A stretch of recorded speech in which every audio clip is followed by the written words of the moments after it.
हाँ जी, तो शुरू कर रहे हैं हम लोग lecture number 12 with this question number 28 है सीआरक्यू का। If A is equal to 100210321 and u1 u2 and u3 are the columns of 3 cross 3 matrix U, if the column matrices u1 u2 u3 satisfy a u1 is equal to this, a u2 is equal to this, a u3 is equal to this, then find u determinant of u and sum of element of u inverse। तो basically अगर आपको u मिल जाए तो बची हुई दोनों चीजें तो अपन निकाल सकते हैं। तो अपना क्या कंसर्न है कि अपने को कैसे भी करके u मिल जाए। तो u निकालने के लिए क्या है, u1 को मान लिया a1 a2 a3 column matrix है, u2 को मान लिया b1 b2 b3, u3 को मान लिया c1 c2 c3। अब इसको आप लोग क्वेश्चन को लिख लीजिएगा, क्वेश्चन नंबर 28। मैं थोड़ा सा साइड में हो जाता हूं, पॉज करके लिख लीजिए। चलिए अब मैं मिटा रहा हूं इसको।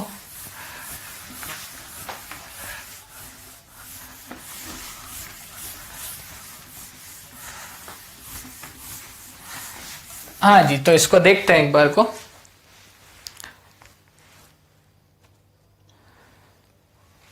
a u1 is 100। अब a क्या है, a अपने पास में है 100 210 321 इंटू u1 अपन ने मान लिया a1 a2 a3। तो ये सॉल्व होके क्या आता है, ये आता है a1 2a1 plus a2 and 3a1 plus 2a2 plus a3। ये कितना है, ये है 100। तो इधर से सॉल्व होके a1 अपने पास में आया 1, a2 अपने पास में आया -2 और a3 अपने पास में कितना आएगा 1 यानी कि 3 -4 -1। a3 अपने पास में आया 1 -2 1। चेक कर लीजिए, 1 आ गया, ये -2 आ जाएगा तो 2 -2 और ये 1 और -2 यानी कि 3 -4 -1 +1। ठीक है, अब इसके बाद में सेम चीज b1 b2 b3 के लिए। तो ये कितना आ जाएगा, b1 2b1 plus b2 and 3b1 plus 2b2 plus b3। और इसकी वैल्यू कितनी दे रखी है अपने को, 230। तो इधर से b1 अपने पास में आ गया 2, b2 अपने पास में आएगा, सो ये आ जाएगा 4, तो b2 आ जाएगा अपने पास में -1। तो ये कितना आ गया, b3 कितना आएगा फिर, तो ये आ गया 6 -2, 6 -2 4, तो b3 इज -4। ठीक है, नेक्स्ट वापस सेम कहानी, और इधर इसकी जगह इधर आएगा c1 c2 c3 और ये आ जाएगा c1 2c1 plus c2 3c1 plus 2c2 plus c3। ये कितना है, a u3 अपने पास में 2 3 1। तो c1 आ गया 2, c2 आ गया -1, c3 अब ये कितना है 6 -2, तो ये आ गया 4 यानी कि c3 आ गया -3। ठीक है जी, तो इसी के साथ अपनी U मैट्रिक्स आ गई। U मैट्रिक्स क्या आएगी, ये नीचे जो सॉल्यूशन लिखा है इसको मिटा देता हूं। U कितना आएगा, अब U अपने पास में है 1 -2 1 2 -1 -4 2 -1 -3। ठीक है जी, अब कैलकुलेट कर सकते हैं, डिटर्मिनेंट U भी कैलकुलेट कर सकते हैं, U इनवर्स भी कैलकुलेट कर सकते हैं, कोई दिक्कत नहीं है, सिर्फ U निकालना था। उसके बाद सारी कहानी बहुत सिंप्लीफाइड हो जाती है। लिख लीजिए इस पूरी कहानी को। हाँ जी, तो आई होप आपने लिख लिया होगा। अब मैं इसको मिटा रहा हूं।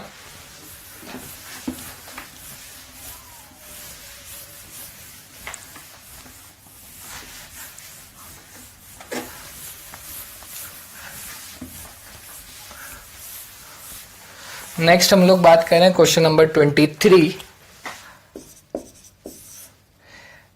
a is equal to 6, 11, 2, 4। Find determinant a की पावर 2005 माइनस 6 इंटू a की पावर 2004। ठीक है जी, तो अभी a की पावर 2004 ले लीजिए कॉमन, तो ये कितना आ जाएगा a माइनस 6i, इसका डिटर्मिनेंट। तो ये आ गया डिटर्मिनेंट a की power 2004 into determinant a minus 6i। तो a का डिटर्मिनेंट कितना होगा, तो डिटर्मिनेंट a सॉल्यूशन में ही लिख रहा है, डिटर्मिनेंट a इज 24 माइनस 22 यानी कि 2 एंड a माइनस 6i, ये कितना होने वाला है, ये आ गया 0, 11, 2 माइनस 2। तो ये आ गया इसका डिटर्मिनेंट। तो a माइनस 6i का डिटर्मिनेंट होगा माइनस 22। तो इधर से यहां तक अपन ने कर लिया। तो अब इसके बाद इसकी वैल्यू कितनी आती है, 2 की पावर 2004 इंटू माइनस 22, तो विच इज माइनस 11 इंटू 2 की पावर 2005। तो बहुत सिंपल सा क्वेश्चन है, लिख लीजिए। चलिए जी, आपने लिख लिया होगा। अभी हम लोग जाते हैं question number 26।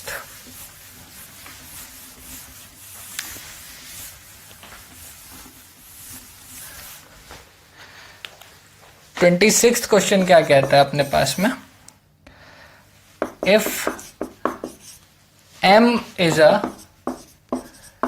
3x3 matrix where determinant of M is equal to 1 and M into M transpose is equal to I. Prove that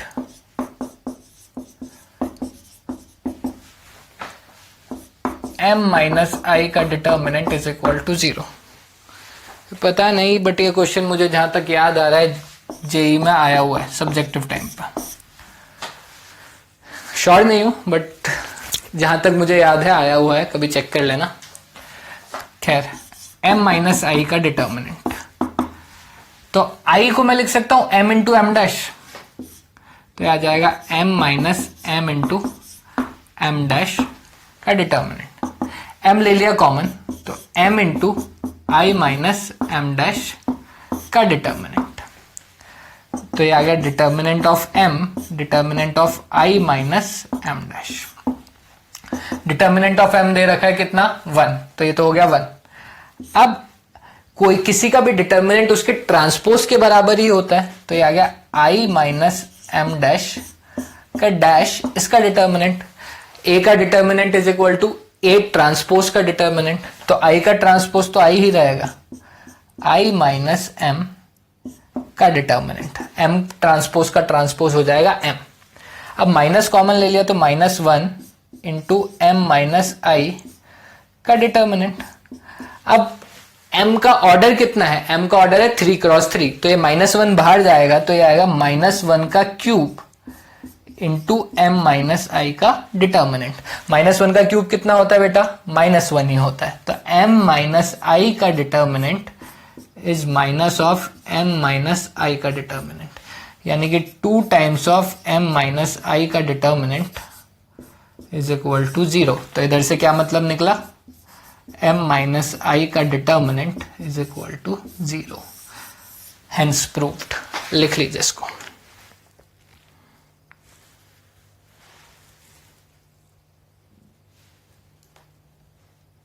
चलिए, आई होप आप लोगों ने लिख लिया होगा। अब मैं इसको मिटा रहा हूं।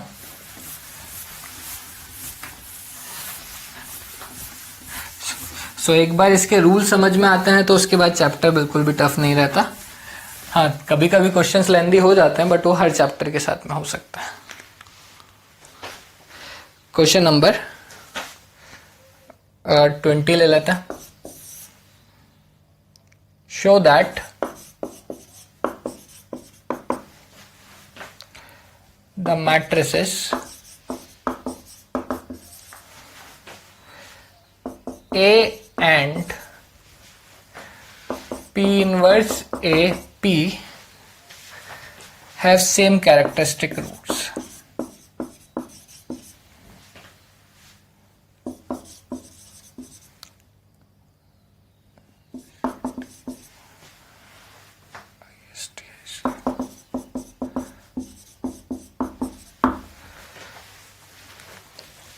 इन दोनों के कैरेक्टरिस्टिक रूट्स एग्जैक्टली सेम है. तो पहले वाले का तो आएगा a minus lambda I is equal to 0. तो लैम्डा की जो भी वैल्यू आएगी फर्स्ट. सेकंड में p inverse a p minus mu I is equal to 0. तो मुझे प्रूफ करना है कि जो उधर से लैम्डा की वैल्यू आएगी वही इधर से म्यू की वैल्यू आएगी. तो उससे अपनी कहानी सॉल्व हो जाएगी. ठीक है. अब एक बात बताइए, P inverse A P minus mu I को मैं लिख सकता हूं P इनवर्स आई पी. ठीक है. अब P इनवर्स दोनों के प्री मल्टीप्लीकेशन में है और P दोनों के पोस्ट मल्टीप्लीकेशन में है. तो मैं इसको लिख सकता हूं P inverse A minus mu I into P. ये चीज देख लीजिए, P इनवर्स जो है प्री मल्टीप्लीकेशन में है तो दोनों से लेफ्ट साइड से कॉमन आ गया, और P जो है वो दोनों के पोस्ट मल्टीप्लीकेशन में है तो दोनों के राइट साइड से कॉमन आ गया. इसको अगर मल्टीप्लाई करोगे तो इधर आएगा P इनवर्स ए पी और इधर आएगा P इनवर्स आई पी. और म्यू तो कांस्टेंट नंबर है, उससे कोई फर्क पड़ता नहीं है. अब ये अलग अलग मैट्रिसेस हैं तो ये P इनवर्स का determinant A minus mu I का डिटर्मिनेंट इंटू P का डिटर्मिनेंट. अब P इनवर्स का डिटर्मिनेंट क्या होता है? 1 by determinant P A minus mu I का डिटर्मिनेंट इंटू P का डिटर्मिनेंट. P का डिटर्मिनेंट हो गया cancel. A minus mu I का डिटर्मिनेंट इज इक्वल टू 0. अब ये इक्वेशन जहां इधर से बनेगी और जो इधर से बनेगी, क्या इक्वेशन एग्जैक्टली सेम दिख रही है? सिर्फ लैम्डा और म्यू का डिफरेंस है. तो जो वैल्यू इधर से लैम्डा की आएगी वही एग्जैक्ट वैल्यू इधर से म्यू की आएगी. ठीक है जी, कॉपी कर लीजिए.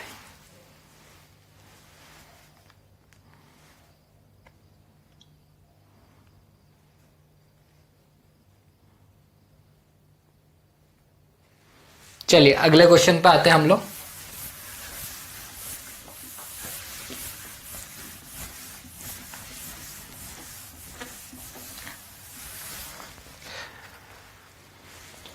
Next question number 22. If nth order square matrix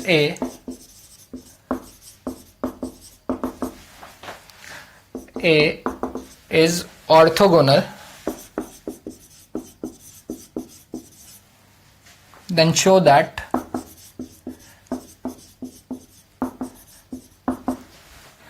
adjoint of A का determinant is always 1 when n is odd.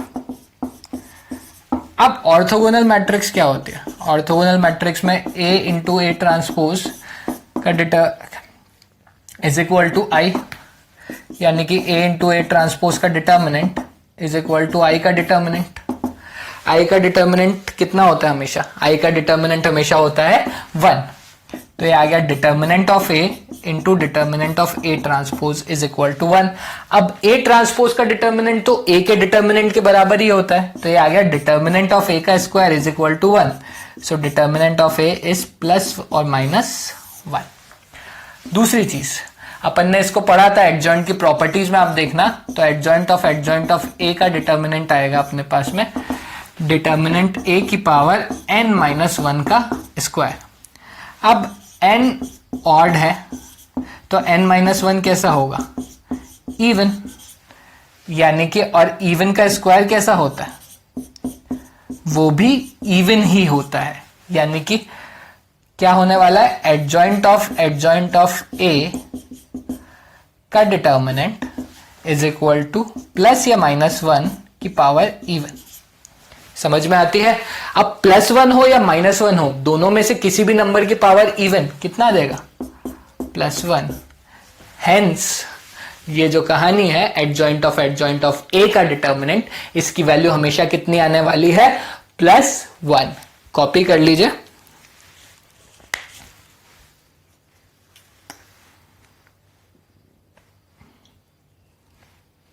चलिए इसके साथ अगला क्वेश्चन लिखते हैं अब।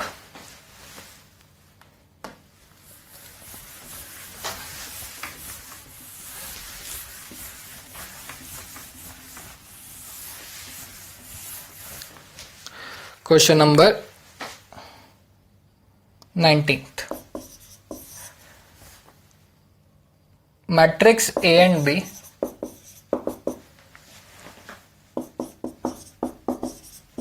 satisfy A into B is equal to B inverse,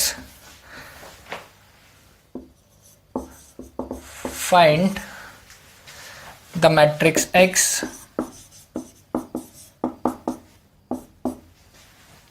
satisfying